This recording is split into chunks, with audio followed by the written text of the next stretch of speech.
Hello all YouTubers, I am Edouard. Welcome back to my YouTube channel. Thank you all for tuning back into this Invest 96L discussion for June 29th, 2020. Before I get on with today's video, however, I would ask that every single one of you please smash that subscribe button and ring the bell notifications. Thank you guys so much for 600 subscribers. Let's get to our next goal of 700 subscribers and to our next long-term goal of the big 1,000. So please smash that subscribe button and ring the bell notifications, as well as watching the whole video. Both of these things really do support my channel, and watching the whole video, it's a win-win.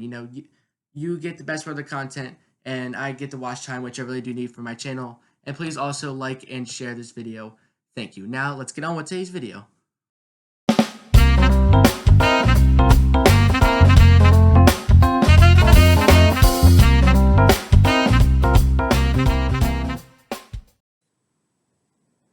So today we're going to be talking about Invest 96L that is forming in the Eastern Atlantic. And while it does only have a 10% chance of development, there are some factors that are leaning toward this potentially developing, and why this could even become, at best, maybe a tropical depression or even potentially a weak tropical storm. So let's get right into it here. So while it does have a 10% chance by the National Hurricane Center, you can see that that's a 10% chance within the next 48 hours, as well as within the next 5 days, meaning if this does develop, it's going to develop within the next possibly 2 days. And let's kind of read the description here. So you can see disorganized showers and storms located, there's several hundred miles east of the southern Windward Islands here. This is a tropical wave that has made its way off the coast of Africa. We could have some slight development over the next day or two, all right, as it moves west to northwestward around 20 miles an hour. As you'll see by the satellite loop, this storm is moving very fast. But by midweek, though, we're going to see some stronger upper-level winds, some more wind shear that could inhibit that development. But that's midweek. We still have today. We still have even tomorrow and to tomorrow night to potentially develop this storm system. And let's take a look to see if the factors really do come together. So again, it is declared an invest because they're investigating it more. They're starting to look into it. They're actually interested in this storm system.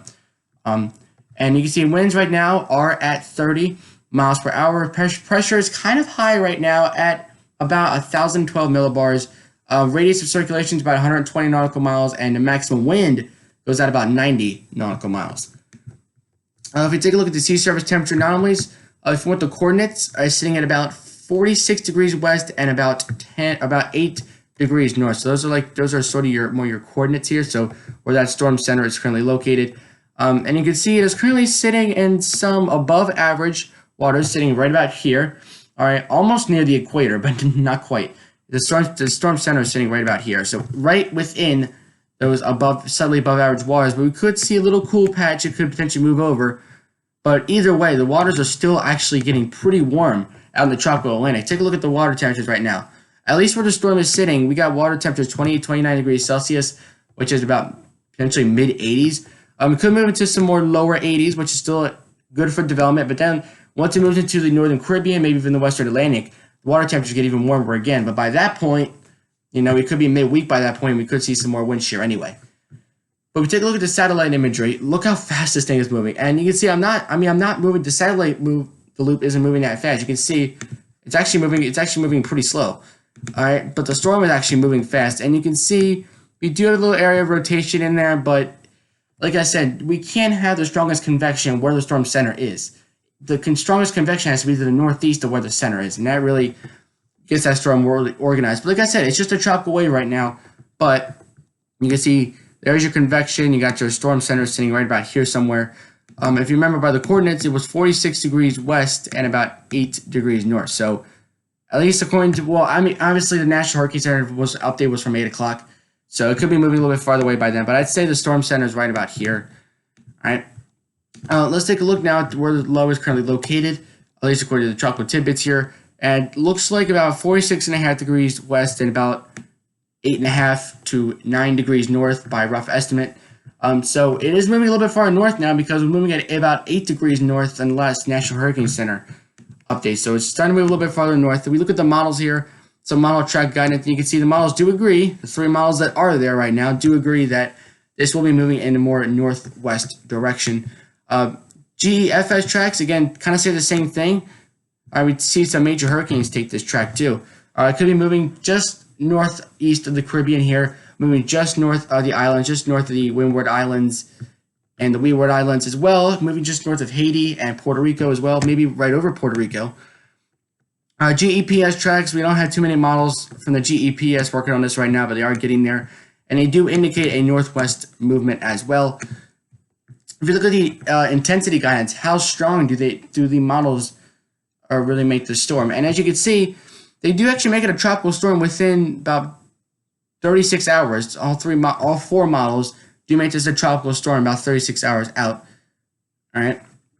And then eventually it will get stronger, maybe like a low to mid-tropical storm, then they weaken it, and then back into a tropical storm. But keep in mind, it's already weakened by this point. When they say it's going to go up, that doesn't mean it's actually going to become a tropical storm again. It can happen, but what the models are saying is it's going to become what's called an extratropical low, meaning it's post-tropical, it's not tropical anymore, but it will have winds of tropical storm status. So hopefully that makes sense. Because usually that's what the models like to do. They like to weaken the storm and then put it back into a tropical storm. Just tropical storm force winds, not necessarily a tropical storm, because remember, a tropical storm doesn't mean 40-mile-an-hour winds with any low pressure and boom, you got a tropical storm. No, there are many other factors that do go into it as well. Look at the ship's diagnostic message here. Why do I say that it only has so much time to develop? Why is that? Well, one reason is the wind shear. Notice through the next maybe 48 hours or so, 36 hours maybe, our wind shear values are usually about less than 25 knots. But look at this, by the time we head to 60 hours out and beyond that, by midweek, our wind shear values are well into the 30s and even 40s in terms of knots, and that's too high to form a tropical cyclone. Ocean water, also pretty steady, 27, 28 the whole way through, maybe even later on. Once it gets north of the Caribbean, the water temperatures can even get near 30 Celsius, which is the upper 80s, which would be even better.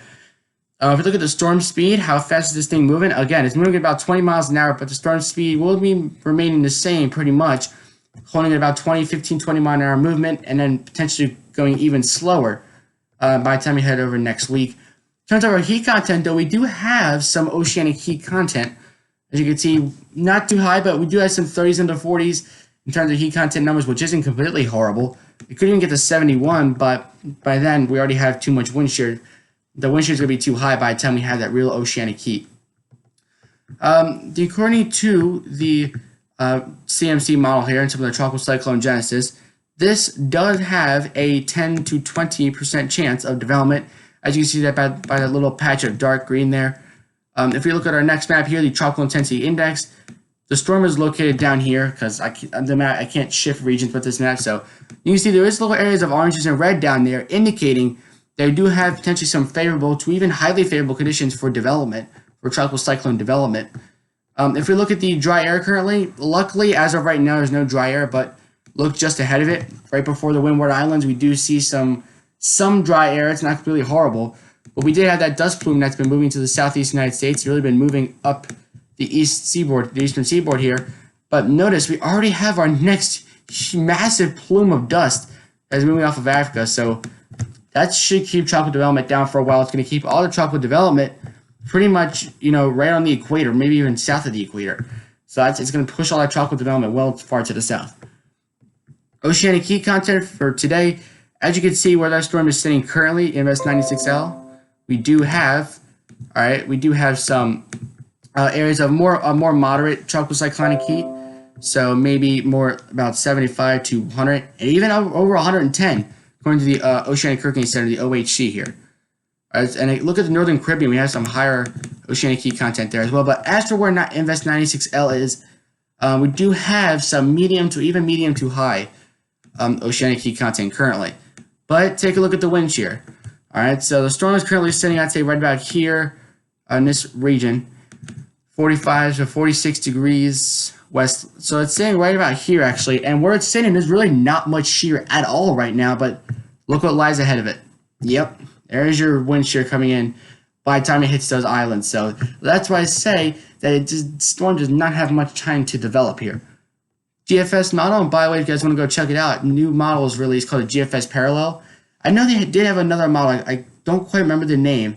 I think it was like another version of the GFS model, but I remember GFS Legacy, that's what it was. And it didn't stay there for that long, so we'll see how long this one stays on Tropical Tidbits. But here's your high pressure system. well to the north, 1,032 millibars, and that's really going to keep the steering flow, keep this storm pushing onto the west. And the fact that we're already seeing tropical waves getting recognized by the National Hurricane Center this far out in the Atlantic, it's only June. Usually we see development towards mid-July in this region, so we're pretty early for development in that department here. But you can see, let me look at it. This is by, Tuesday morning, and we don't see much. I mean, this storm doesn't have much left of it already. All right, and we do have a little piece of energy that does move into the Caribbean, but we're already starting to run into some wind shear. So, while the factors are, the factors are lining up, we do have some conducive conditions for development. Now, within a couple of days, we might not have these same conducive conditions for development, which is why this storm only has 24, 36 hours to really develop. All right, so let's take a look. And I know, again, I say this every time, since this is the full resolution run of this, meaning like the surface winds, all right, there's going to be a lot of different little L's here, but I'm sure you guys know which one it is. It's saying right here, this is Invest 96L right there. You can see it does have some darker blues, meaning, winds of 30, 35 miles an hour. As it heads towards the Caribbean, and when it comes out of the Caribbean, there is a little high pressure system there, don't know why, but we do see some darker blues, but there's no greens. And if that did turn green, that would mean tropical storm status, but we did seem to not have that, at least from Invest 96L. All right.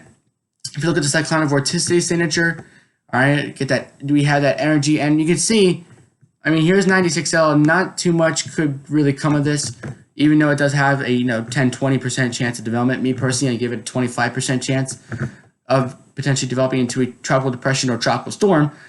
But it will be moving through the extreme northeastern Caribbean, out north of the island, and it's all on the left side of your screen now, sitting right about here. And you can see there's just not much left of it by then. So we'll see. All right, but we'll take a look at the wind shear anomalies here. At least for where it's sitting right now, our wind shear anomalies aren't too bad. There might be a little bit above average wind shear, but overall, wind shear isn't too bad. Wind shear is mainly average around this area, which wind shear this time of year is always pretty much high anyway. We look at the GEM model now. The GEM model really does nothing with this. I'd say maybe this is Invest 96L right here, but the GEM model really tears this thing apart by 48 hours out. There's just pretty much nothing left of it. You can see, look, it's just a bunch of scattered nothingness over the next 4 or 5 days. If we look at the surface winds, all right, here's Invest 96L right here. Let me, right here. So, again, no greens, which means no tropical storm officially, but maybe a strong tropical depression. Remember, 10% chance means a 10% chance to form into a tropical depression or tropical storm. So 10% doesn't mean we're going to form a tropical storm. It means that we could form a depression or a storm. And in case you guys don't know, tropical depression is slightly weaker than a tropical storm. However, the GEM model does give this thing some decent cyclonic vorticity signature here. All right, so we do have a little bit more spin in the atmosphere. It looks a little bit more organized on the cyclonic vorticity signature. But again, those wind shear values are going to be a little high because they track this thing this way, unlike the GFS, which takes it this way. So maybe they could be moving it over an area where the wind shear is a little bit above average. So that might, in turn inhibit the development, but we're going to have to see. So thank you for watching today's video, guys. Share this video with your friends. I'm the Weather Dude, signing off. Till next time, catch you guys next video.